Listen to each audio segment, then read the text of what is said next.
آج ہم تاریخ کی ایک ایسی کتاب کی گہرائی میں اتریں گے جو 500 سال سے بادشاہوں، صدروں اور لیڈروں کے لیے ایک گائیڈ بک بنی ہوئی ہے۔ یہ ایک ایسی کتاب ہے جو سکھاتی ہے کہ اقتدار کیسے حاصل کیا جاتا ہے، اور اس سے بھی زیادہ اہم، اسے اپنے ہاتھ سے جانے سے کیسے بچایا جائے۔ تو آئیے نکولو میکیاویلی کی مشہور زمانہ اور متنازع دنیا دی پرنس میں قدم رکھتے ہیں۔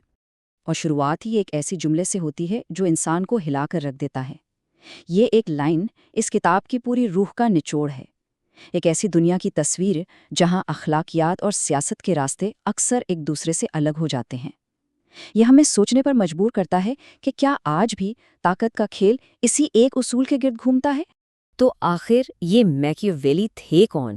دیکھیے، وہ کوئی کتابی باتیں کرنے والے فلسفی نہیں تھے، بلکہ 15ویں صدی کی اٹلی کے ایک بہت ہی منجے ہوئے سفارتکار تھے۔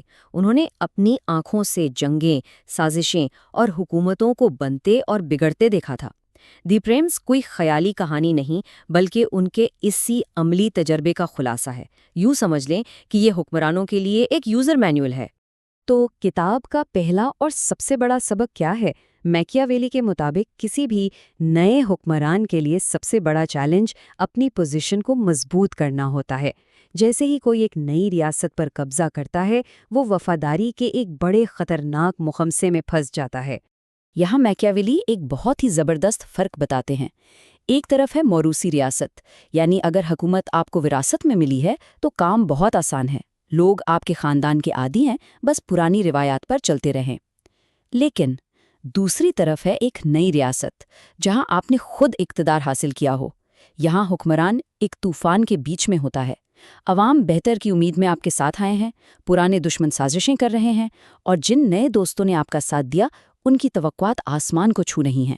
تو سوال یہ ہے کہ ایک نیا حکمران اپنی طاقت کو آخر مستحکم کرے تو کیسے کرے؟ میکیاویلی کے مشورے بہت بے رحمانہ اور ٹو دا پوائنٹ ہیں۔ پہلا قدم، پرانے حکمران خاندان کا نام و نشان مٹا دو تاکہ بغاوت کا کوئی دعوے دار ہی نہ بچے۔ دوسرا، عوام کے پرانے قوانین اور ٹیکسوں کو مت چھیڑو تاکہ وہ پرسکون رہیں۔ تیسرا، خود اس نئی ریاست میں جا کر رہو تاکہ سازش کا سر اٹھاتے ہی پتہ چل جائے۔ اور چوتھا اور سب سے اہم، اگر کسی کو نقصان پہنچانا ہے تو اتنا شدید پہنچاؤ کہ وہ بدلہ لینے کے قابل ہی نہ رہے۔ اچھا، جب اندر کے معاملے سنبھل جائیں تو پھر نظر جاتی ہے باہر کی طرف، یعنی سرحدوں پر۔ ریاست کا دفاع کیسے کیا جائے؟ اور اس سے بھی بڑا سوال یہ ہے کہ حکمران کس فوج پر بھروسہ کر سکتا ہے کہ وہ اس کے لیے واقعی اپنی جان دے گی؟ میکیاویلی کا تو صاف صاف کہنا تھا کہ بھئی کرائے کے فوجیوں پر تو بھول کر بھی بھروسہ نہ کرنا۔ ان کے نزدیک یہ فوجی صرف پیسے کے غلام ہوتے ہیں، ان میں کوئی وفاداری نہیں ہوتی۔ امن ہوگا تو ریاست کو لوٹیں گے، اور جیسے ہی جنگ کا میدان گرم ہوگا سب سے پہلے یہی بھاگیں گے۔ اس کے بالکل برعکس وہ کہتے تھے کہ اصل طاقت قومی فوج ہے جو اپنے ہی شہریوں پر مشتمل ہو۔ کیوں؟ کیونکہ وہ پیسے کے لیے نہیں، اپنی زمین، اپنے گھر اور اپنے مستقبل کے لیے لڑتے ہیں۔ تو لبے لباب یہ ہے کہ دوسروں کی تلوار پر انحصار کرنا اپنی قسمت کو دوسروں کے ہاتھ میں دینے جیسا ہے۔ میکیاویلی کے لیے ایک حکمران تبھی حقیقی معنوں میں آزاد اور محفوظ ہوتا ہے جب اس کی اپنی تلوار، یعنی اس کی اپنی وفادار فوج اس کے اپنے ہاتھ میں ہو۔ اور اب آتے ہیں اس کتاب کے سب سے مشہور، سب سے متنازع سوال پر، ایک ایسا سوال جو آج بھی ہر لیڈر کے ذہن میں گونجتا ہے کہ عوام کے دلوں میں اپنی کیسی شبیہ بنائی جائے۔ یہ سوال ہمارے سامنے ہے۔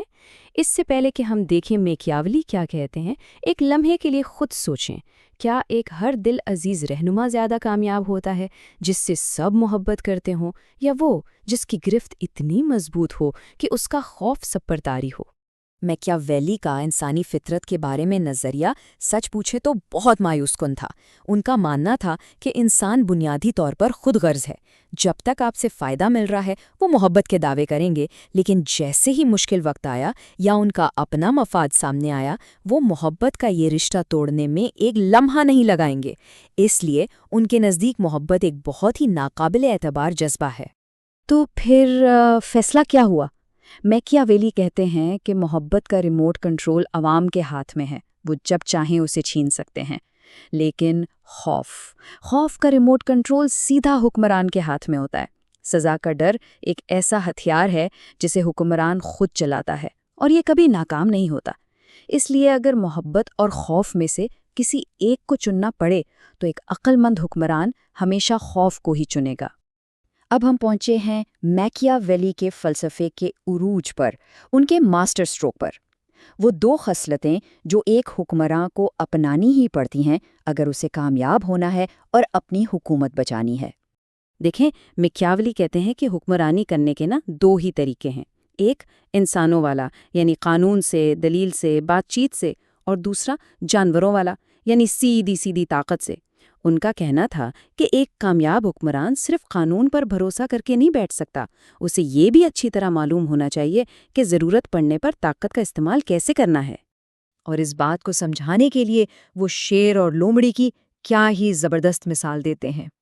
کہتے ہیں کہ حکمران کو شیر کی طرح طاقتور ہونا چاہیے تاکہ وہ کھلے دشمنوں کو ڈرا کر بھگا سکے، لیکن ساتھ ہی اسے لومڑی کی طرح چالاک بھی ہونا چاہیے تاکہ وہ چھپی ہوئی سازشوں اور جال کو پہچان سکے۔ صرف شیر بننا کافی نہیں کیونکہ وہ جال میں پھنس سکتا ہے، اور صرف لومڑی بننا بھی بیکار ہے کیونکہ وہ طاقتور دشمن کا مقابلہ نہیں کر سکتی۔ اور یہ ہے میکیاویلی کا وہ سب سے متنازع مشورہ جس پر آج تک بحث ہوتی ہے۔ ایک حکمران کو ریاست کی حفاظت کے لیے اگر ضرورت پڑے تو غیر اخلاقی کام کرنے کے لیے بھی تیار رہنا چاہیے۔ مطلب نیکی کا راستہ بہترین ہے، لیکن اگر ریاست کی بقا کا سوال آ جائے تو برائی کا راستہ اپنانے میں کوئی ہچکچاہٹ نہیں ہونی چاہیے۔ تو کیا اس سب کا مطلب یہ ہے کہ میکیاویلی کوئی شیطان تھا جو برائی سکھا رہا تھا؟ نہیں، ان کے نظریات کو سمجھنے کے لیے ہمیں اس دور کے خطرناک حالات کو بھی دیکھنا ہوگا۔ یہ مشورے کسی پرامن دنیا کے لیے نہیں بلکہ مسلسل جنگ اور سازش کی دنیا کے لیے لکھے گئے تھے۔ میکیاویلی نے یہ سارے سخت مشورے اس لیے دیے کیونکہ ان کے نزدیک سب سے بڑی نیکی اور سب سے بڑا اخلاقی فرض ریاست کو بچانا تھا۔ ان کی منطق یہ تھی کہ اگر ریاست ہی نہیں بچے گی تو نہ عوام بچیں گے اور نہ ہی کوئی اخلاقیات، اس لیے ریاست کی بقا ہر اصول سے بالاتر ہے۔ اور یہی وہ سوال ہے جو دی پرنس آج 500 سال گزرنے کے بعد بھی ہم سے پوچھتی ہے۔ کیا ایک بڑا مقصد حاصل کرنے کے لیے غلط ذرائع استعمال کیے جا سکتے ہیں؟ کیا ایک لیڈر کو ملک اور عوام کی بھلائی کے لیے اپنے ذاتی اصولوں کو قربان کر دینا چاہیے؟ یہ ایک ایسا سوال ہے جس کا جواب آج کی دنیا میں بھی اتنا ہی مشکل اور اہم ہے جتنا میکیاویلی کے دور میں تھا۔